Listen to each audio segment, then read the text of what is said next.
ترامپ پەلەیەتی شەڕەکە کۆتایی بێت و پوتینیش بە مەرج ڕازیە. لە ڕیازی پایتەختی سەعودیا چاوەڕێی تەوقەی گەرمی نێوان پوتین و ترامپ بن. دۆناڵد ترامپ وەک سەرۆکی نوێی ئەمریکا لە کاتی هەڵمەتی هەڵبژاردننی سەرۆکایەتیدا ڕاشکاوانە ڕایگەاند ئەگەر ببێتەوە بە سەرۆک لە ماوەی یەک ڕۆژدا جەنگی رووسیا و ئۆکرانیا ڕادەگرێت و پاش هەڵبژاردننی وەک سەرۆک کۆمار لە وەڵامی ڕۆژنامەنووساندا سەبارەت بە ئەگەری سەپاندنی سزای زیاتر بەسەر رووسیادا گوتی پێدەچێت سزای زیاتر بسەپێنێت ئەگەر ڤلادیمیر پوتین ڕازی نەبێت گفتوگۆ و ڕێککەوتن بۆ ڕاگررتنی شەڕەکە بکات. هەر لە درێژەیەم پرسەدا چەند ڕۆژ دواتر ترامپ لە پێگەی تایبەتی خۆی لە تروس سۆشیال ڕایگەیاند سزا و باج و پێناسی گومەرگی نوێ بەسەر رووسیا و چەند وڵاتێکی دیکەدا دەسەپێنن ئەگەر نەگەنە ڕێککەوتنێک بۆ کۆتایی هێنان بە شەڕی ئۆکرانیا لە ماوەیەکی کەمدا. هەر پاش ئەم هەڕەشانەی ترامپ وتەبێژی کۆشکی سپی لە لێدوانێکی تایبەت بە پرسی رووسیا و ئۆکرانیا بەپەلە ڕایگەاند سەرۆک ترامپ و سەرۆک پوتین وەک دوو بیرمەند پێکەوە قسەیان کردووە و بەم نزیکیانە پێکەوە دادەنیشن.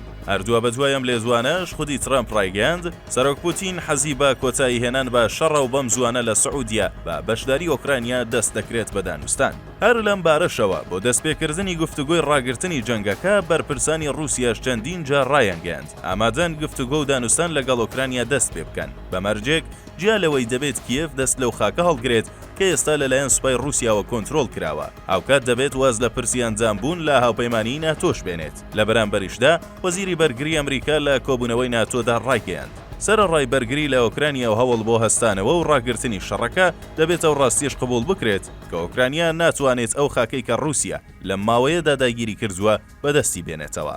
لێرەوە پرسیاری سەرەکی ئەوەیە ترامپ بۆ پەلەیەتی شەڕەکە کۆتایی بێت و لە بەرامبەریشدا پوتین بە چ مەرجێک ڕازی دەبێت ئەم شەڕە کۆتایی پێبێنێت. بەڕەچاوکردنی کۆی لێدوانەکانی ئیدارەی نوێی ترامپ دەکرێت باس لەوە بکرێت کە ترامپ لە پێناو چەندین مەبەستدا دەیەوێت ئەم جەنگە کۆتایی بێت و با کۆتایی جەنگەکە ترامپ دەگاتە ئەم مەبەستانەی کە ئێستا بۆتە باس دەکەین. یەکەم ئەوروپا پەراوێز دەخات و پرسی ڕێبەرایەتی دنیا لەلای ئەمریکای ترامپەوە دەکاتە ئەمری واقع. دووەم رووسیای پوتین ڕازی دەکات و ئەو چاوەڕوانیەش دروست دەکات کە ئەمریکا لە دنیادا شوێنێکی وەک غەزا یان گرینلاند داگیر کات دەبێت رووسیاش بێدەنگ بێت. سێەم جیا لەوەی کۆتایی بە خەرجکردنی پارەی ئەمریکا لە ئۆکرانیا دێنێت تەنانەت بەستێن بۆ وەبەرهێنان لە ئۆکرانیا بە مەبەستی قەرەبووکردنەوەی کۆی ئەو 300 میلیارد دۆلارەی کە بایدن وەک یارمەتی بە ئۆکرانیای داوە دروست دەبێت. لە بەرامبەریشدا پوتین تەنیا بە یەک مەرج ڕازی دەبێت بە کۆتایی هێنان بە پرسی شەڕ ئەوەش ئەوەیە کە ئەو 20 لە 100 خاکی ئۆکرانیا کە لەلایەن رووسیاوە داگیر کراوە و چەندین بەشی گرنگ و استراتیژی وەک نیمچە دوورگەی کریمیا و چەندین پارێزگای وەک ئۆدیسا و دۆنتسک وەک بەشێک لە خاکی هەمیشەی رووسیا قبول بکرێت. لێرەوە دەبێت بپرسین بۆچی نیمچە دوورگەی کریمیا و ئەو چەند پارێزگایە بۆ پوتین ئەوەندە گرنگە کە ئامادەیە بۆ داگیرکردنیان بەشە وەک خاکی رووسیا تەنانەت شەڕی ئەتۆمیش بکات. گرنگە لەبیر نەکرێت دوورگەی کرێمیا یان قرم لە بنەڕەتدا بەشێک بوو لە خاکی ئیمپراتۆریای عوسمانی دەسەڵاتدارانی ئەو کاتەی رووسیای تەزاری لە پێناو سیاسەتی گەیشتن بە دەریای ئازاد کە وەک ئەولەویەتی سەرەکی بەهێزکردن و بەهێزبوونی رووسیا سەیر دەکرا و خوێندنەوەی بۆ دەکرا لەلایەن خاتوکاترین ئیمپراتۆری بەهێزی ئەو کاتەی رووسیا داگیر کرا. ئەم دوورگەیەش توانی رووسیا ببەستێتەوە بە دەریای ئازادەوە و ئیتر لە کۆتایی سەدەی 19دا دەرگای جیهان بەڕووی رووسیادا لە ڕێگای کرێماوە کرایەوە و بەرەبەرە پێگەی استراتیژی ئەم دوورگەیە بۆ دەسەڵاتدارانی رووسیا و دواتریش یەکێتی سۆڤیەت دەرکەوت. هەر لەم پێناوەدا ستالین سەرۆکی ئەو کاتەی یەکێتی سۆڤیەت دانیشتوانی سەرەکی ئەم دوورگەیەی واتە تورک و تاتارەکانی دەرکرد و لە جیاتی ئەوان ڕووسەکانی نیشتەجێ کرد. ئەم دوورگەیە لە سەردەمی خرۆشۆف پەیوەست کرا بە هەرێمەکانی ئۆکرانیاوە کە ئەو کات بەشێک بوو لە خاکی یەکێتی سۆڤیەت. ئەمکاری خرۆشۆڤ دواتر گەورەترین سەرێشەی بۆ دەسەڵاتدارانی رووسیای پاش یەکێتی سۆڤیەت دروست کرد. دوای ڕووخانی یەکێتی سۆڤیەت لە ساڵی 1991 ئۆکرانیاش لە هەمان ساڵدا سربەخۆیی خۆی ڕاگەیاند و تا ساڵی 2014 مۆسکۆ توانی بە هەر شێوازێک بووە پەیوەندی گەرمی خۆی لەگەڵ وڵاتە ڕابگرێت و ڕێگانەدات ئەمریکا و ڕۆژاوە بە بیانووی هاوپەیمانی ناتۆ توخنی سنوورەکانی رووسیا بکەونەوە و لە دوورگەی کرێماش کەڵک وەربگرێت.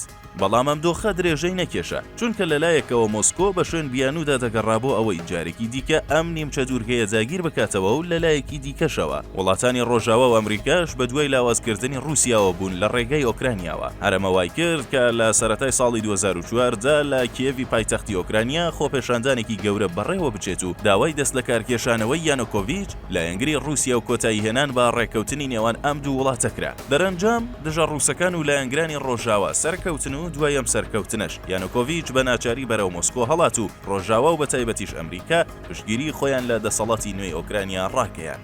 وەک کاردانەوە لە بەرامبەر ئەم ڕووداوەدا لە نیمچە دوورگەی کرێمیا ڕووسەکان دەستیان بەسەر پەرلەمانی کرێمیادا گرت و ڕێفراندۆمێک ڕێکخرا. لە ئەنجامی ئەم ڕێفراندۆمە 95 لە سەدی خەڵکی ئەم دوورگەیە دەنگیان بەوەدا کە کرێمیا بە رووسیاوە ببەسترێتەوە. ئەم هەڵمەتەی پوتین جارێکی دیکە ڕووسەکانی گەیاندەوە بە خەون و حەز و ئاواتی لە مێژینەیان. کەواتە دەکرێت باس لەو ڕاستیە بکرێت کە ترامپ پەلەیەتی جەنگەکە کۆتایی بێت بۆ ئەوەی چیدی پارە خەرج نەکات. چیدیکە ناچار نەبێت دۆلار و تەقەمەنی بۆ ئۆکرانیا بنێرێت و دۆلاری ئەمریکی لەوێ سەرف بکات بۆ ئەوەی با دنیا و بەتایبەت ئەوروپاش ئەوە بسەلمێنێت. ئەوە ئەمریکای ترامپە بڕیاری کۆتایی دەدات و دەبێت هەمووان ئەوە قبول بکەن کە لە مەودووە بڕیاری یەکەم و کۆتایی هەر ترامپ دەیدات بۆ ئەوەی هەر زوو لە ئۆکرانیادا دەست بەوە بەرهێنان و پارە کۆکردنەوە بکات لە ڕێگەی کانگا بە نرخەکانی ئەو وڵاتەوە. ئەمەش بۆ ئەوەی ئەگەر هات و غەزا یان گرینلاندی داگیر کرد یان ڕوبەڕووی چین بۆەوە رووسیا بێدەنگ بێت و بێلایەنی خۆی بپارێزێت. لە بەرامبەریشدا پوتین جیالەوەی جارێکی دیکە رووسیا بە دەریای ئازادەوە دەبەستێتەوە تەنانەت لە ڕێگەی گرتنەوەی هەندێک شوێنی استراتیژی وەک ئۆدیسا و هەروەها دوورخستنەوەی ئۆکرانیا لە ناتۆ سنوورەکانی رووسیا لە مەترسی هاوپەیمانی ناتۆ دەپارێزێت و ئەوەش بە دنیا ڕادەگەیەنێت کە پوتین بە هیچ مەرجێک لە پرسی بەرژەوەندی رووسیا کەمترین پاشەکشە ناکات و لێرەوە هەردوو سەرۆک ئیتر وەک پاڵەوانی وڵاتەکانی خۆیان سیر دەکرێن. کۆیەم چیرۆکە بە ئێمە دەڵێت لە ئێستادا ئیترەوە تەنیا هێزە بڕیار دەدات و چارەنووسی سیاسی دیاری دەکات. هەر لەم پێناوەشدا ئەو دوو سەرۆکە بڕیار لە چارەنووسی سیاسی ئۆکرانیا دەدەن. بۆیە دەبێت چاوەڕێی تەوقەیەکی گەرم و پڕ لە فیز و شکۆمەندانەی پوتین و ترامپ بین لە ڕیازی پایتەختی سعودیەدا. بۆیە زۆر گرنگ نییە لەم ڕۆژانەدا لە کۆنگرەی یاسایشی میۆنشن چی دەقەومێت و چ بڕیارێک دەدرێت. لە کۆتاییدا بڕیارەکەی ڕیاز دەبێتە کۆتا بڕیار.